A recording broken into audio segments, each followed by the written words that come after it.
Hello. Today we're going to talk about solving trig equations. So we're going to be finding values for our trig equations. Let's just get started. So to start, let's look at this first one. Cosine of x equals 1/2. What this is, in order to solve this, we're really saying what values of x will give us the cosine value or ratio of 1/2.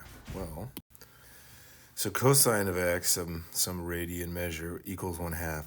This happens when x equals pi over 3 or 5 pi over 3. Now we're down in quadrant 4. Back in quadrant 1, going around the unit circle again, 7 pi over 3, 11 pi over 3, so on and so forth. So you notice the pattern. It's pi over 3 and then 2 pi more, and then it'll be 2 pi more than that, and again and again. And it's 5 pi over 3, and then 2 pi more, and then 2 pi more than that, and again and again. This would also go in the negative direction if we went clockwise. So another way to write that as a general solution is x equals pi over 3 plus 2 pi k, where k is an integer, positive or negative, and 5 pi over 3 plus 2 pi k, because the period of cosine is 2 pi. So for sine of x equals negative radical 3 over 2, that occurs when x is 4 pi over 3 and 5 pi over 3. If sine is negative, we're in quadrant 3 and 4. So the way we would write that, pardon me, as a general solution, we would just add the period to this and add the letter k, which means every 2 pi, every new rotation. K is an integer. So it gives us the number of rotations, either clockwise or counterclockwise, around the unit circle. So looking at tangent of x, where is tangent of x negative 1? That's when x is 3 pi over 4 and 7 pi over 4, quadrant 2 and quadrant 4. But the period of tangent is not 2 pi, it's pi. So if I add pi k, I will hit 7 pi over 4, and then I will hit I will hit all the values I need by just writing this general form one time. So if I wrote 7 pi over 4 plus pi k, where k is an integer, this is redundant. I don't need redundant. I need to learn how to spell. This, we don't need to write this because the period of tangent is pi. I just need to write plus pi k, and we're done. These are general forms. We may see instances where we restrict the domain of the cosine function between 0 and 2 pi, in which case we would just have pi over 3 and 5 pi over 3 if we were doing that here. Let's see some examples.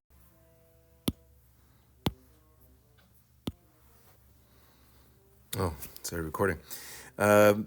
What we did before, we had cosine of x was by itself, but right now our trig function, is not by itself. So just like what we did in algebra, we need to get the thing we're trying to solve alone on one side of the equal sign. So I'm going to add 1 to both sides. I have 2 times sine x equals 1. Divide both sides by 2. Now I have sine of x equals 1/2. Where is sine of x equal to 1/2? Sine of x equals 1/2 when x is pi over 6 or 5 pi over 6. Or if we go around the unit circle one more time, back to pi over 6. That's one rotation, 2 rotations. Or 5 pi over 6, and then I go back around, and then again and again. This is what the 2 pi k means. So here we have our trig function, one on the left and one on the right-hand side. So we're going to combine like terms. We want to get the thing we're trying to solve for by itself on one side of the equal sign. So now I have 2 sine x's there, plus radical 2 equals 0. Subtract radical 2 from both sides. I have 2 sine x equals negative radical 2. Hopefully you can see where this is going. Sine of x equals negative radical 2 over 2. And right now we don't have any domain restrictions, but let's say x is in between 0 and 2 pi. This is our domain restriction. So I can't list any solutions outside of this domain. Well, this will occur when x equals 5 pi over 4 and 7 pi over 4. And this is all I would write, if I had a domain restriction. These are the only 2 answers that are inside this domain. If I went outside, if I added other solutions, they'd be outside the domain and not applicable. So here we have an exponent. So we do the same thing. We follow the same algebra rules that we have lots of practice with. Add 1 to both sides. Divide both sides by 3. And now I have tangent of x equals plus or minus 1 over radical 3. So I should definitely have more than one solution here. just so we see what's going on, tangent is the ratio between the sine function and the cosine function, or the y and the x. And so I have two coordinates cooked into here, the sine and the cosine. So this occurs when my sine is 1/2 and my cosine is radical 3/2. These are my pi over 6 values here, right? So if it's positive, I'm looking at, so if it's positive 1/2 and radical 3/2, this happens when x is pi over 6, okay? But also this is positive when they're both negative. This occurs when x is 7 pi over 6. And if it's negative, meaning 1 is positive and 1/2 is negative, this occurs at 5 pi over 6. And this occurs at 11 pi over 6. So the general form I could write as pi over 6 plus pi k, and 5 pi over 6 plus pi k. Because I'm heading every pi over 6 spot, here's my first pi over 6. If I add pi to that, I'm all the way over here at 7 pi over 6. So these two get taken care of. Switch colors. I'm over here at 5 pi over 6, and I add pi to that, I'm over here at 11 pi over 6, and these two are taken care of here. Okay? These would be our general solutions. Specific solutions would say, let's say x is between 0 and pi. Well, then these would be the only two answers I could give. Okay? Or let's say sine of x is greater than 0. If it gives me a restriction where it says sine is positive, then I'm only looking up here in the upper quadrant. Or maybe I'm only looking in quadrant 1 because they want us to use the domain, a different domain restriction for the tangent function. Okay, so there's a lot of things you have to, that they could restrict or tell us where to look. You have to read the instructions here. It's just general, looking for all the answers. So here I have two different trig functions. And so we might have to do some other steps here. So this is a little complicated. We're going to move everything to the left side. So I got cotangent x times cosine squared x minus 2 cotangent x equals 0. So both of these terms have a cotangent, so or cotangent x, let's factor that out. Okay, so then when this equals 0, the entire expression here equals 0.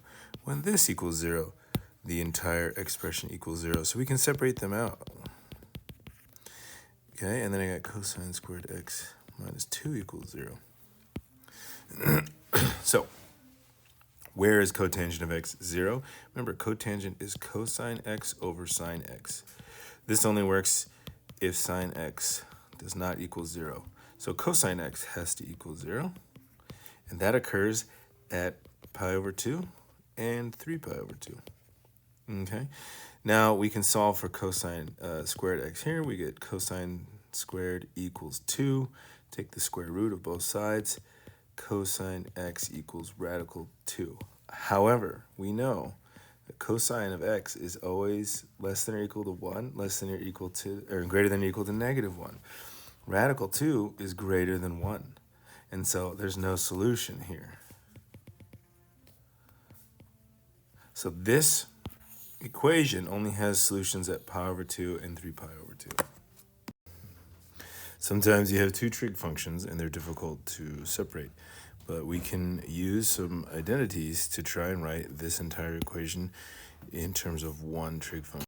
I'm going to square both sides, and that'll give me a new equation with the same value. So now I have cosine squared plus 2 cosine x plus 1 equals sine squared x. I rewrite the right-hand side of the equation in terms of cosines using a Pythagorean identity here.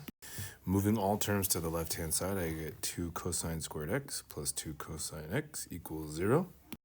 Factoring, I factor out a 2 cosine x from each term, and I get 2 cosine x times parentheses cosine x plus 1. Setting each of these factors equal to 0, I will solve, and that gives me cosine x equals 0. Or cosine x equals -1. So where? Let's restrict our domain. Let's restrict x between 0 and 2 pi. Cosine x equals 0 when x equals pi over 2 or 3 pi over 2. And then we have cosine x equals -1. That occurs at pi. So here are the solutions for our equation. All right, we have a multi-angle formula here. So I'm going to isolate this part here using our rules of algebra. So I have 2 cosine. I like to write parentheses here. I added 1 to both sides. Now I divide both sides by 2, and I get cosine of 3t equals 1/2. This happens when 3t equals pi over 3, or 3t equals 5 pi over 3. And this is on the interval 2 pi, this occurs every 2 pi, and so does 5 pi over 3. That one occurs every 2 pi. So, but this doesn't help me solve for t. This only helps me solve for 3t, right? When the thing I evaluate using cosine equals 1/2, this thing happens to be pi over 3. Cosine of pi over 3 equals 1/2. And cosine of 5 pi over 3 equals positive 1/2. So here's the thing that I'm evaluating using cosine. To find the intervals, I divide all these by 3. And I get t equals pi over 9 plus 2 pi over 3 times k. And here I get 5 pi over 9 plus 2 pi over 3k. Now this is our general solution here, so give us every possible answer. But if a question was asking list all solutions such that they're between 0 and 2 pi, we'll have to do some math. So first we have pi over 9 and 5 pi over 9. Then I add 2/3 to pi over 9 because we start with k equals 1 for the first period. That'll give me 7 pi over 9. If I add my first 2/3 pi to 5 pi over 9, that will give me 11 pi over 9. And then I do it for k equals 2. So we did that. 2 times 2 is 4, so I'm adding 4/3 pi to pi over 9, or just an additional 2/3 pi to this number here, which would be 13 pi over 9. And then I add another 2/3 pi, so k equals 2. Add another 2/3 pi, no, sorry, not 2, 5 pi over 9, but to this value here, and that would give me 17 pi over 9.